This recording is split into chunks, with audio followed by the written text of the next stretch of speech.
Hey everyone, Brian from Witch Doctor here. Thanks for tuning in.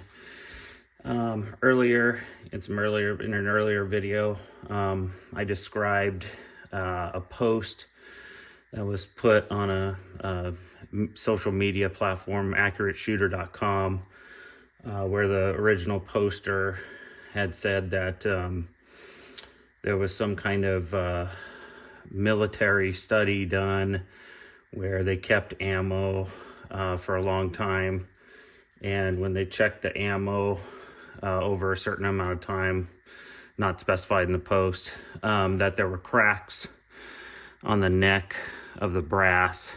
And basically the poster said, well, that's because the brass is relieving itself of stress, and that's how it does it.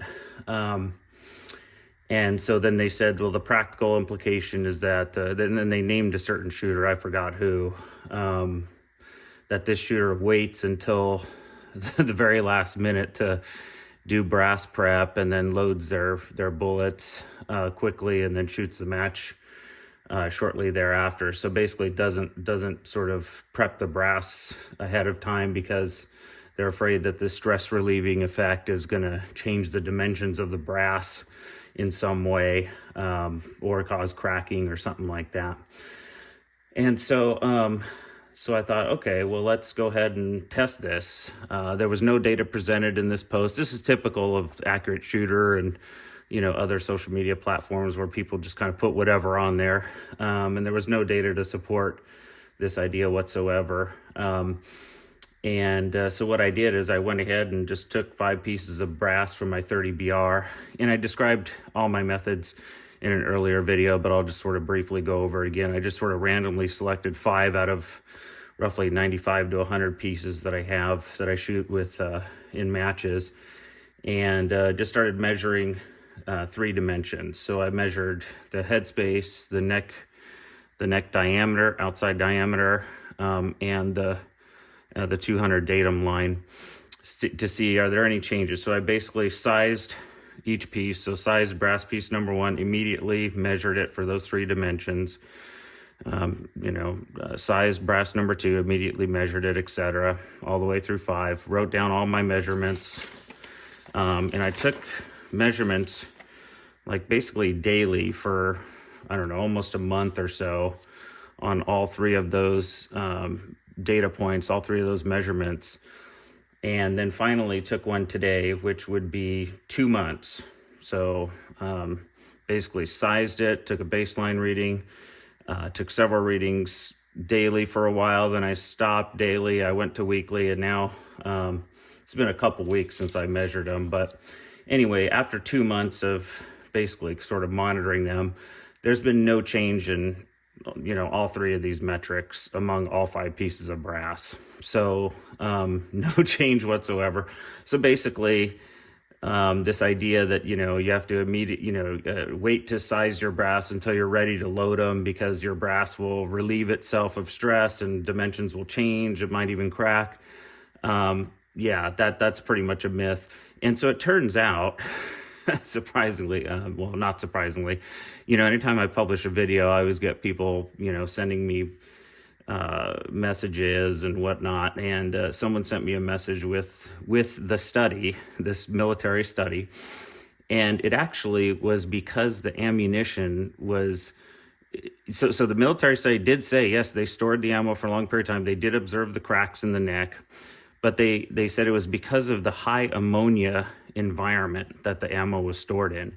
It was stored in like horse stalls, which, horses do their thing, pee and poop in these areas. And so the ammonia levels were extremely high in the environment that they placed the ammo in for storage. So it was basically because of the ammonia rich environment that caused it, not because the brass over time relieves itself and then cracks. It's because the ammonia interacted with the brass. So anyway, so there you go. I'd call this one a myth. I'm just going to stop measuring this altogether, put those 5 pieces back in my array of brass for my matches, and just go ahead and call this one a myth.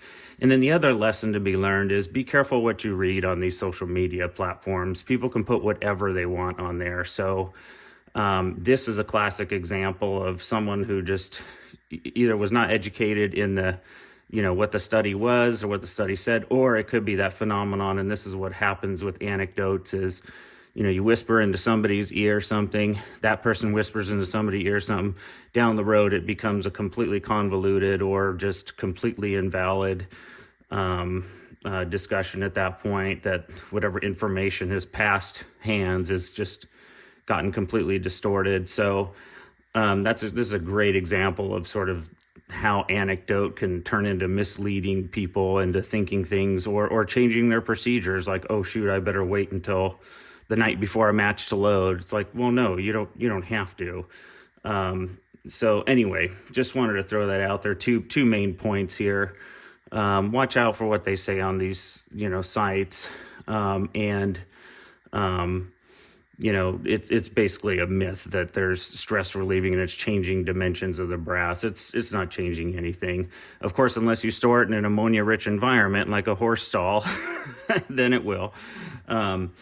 So anyway, here's the other recommendation that I have for you, other than not to worry about when you size your brass. The other recommendation is I would go away from these social media sites where anyone can post anything. That's kind of old, if you will. The new trend is to get on either people's Patreon pages or Discord pages of, reputable shooters who are actually producing data for you to look at. Those, I think, at this point are the most reliable and valid sources of information. So if you're going to spend money subscribing to like Accurate Shooter, I don't recommend it. I do recommend that you allocate that money to, something like a good Patreon page or Discord. That's where you see, I think, the more robust conversations about these things, and you don't see willy-nilly posting false information and misleading information.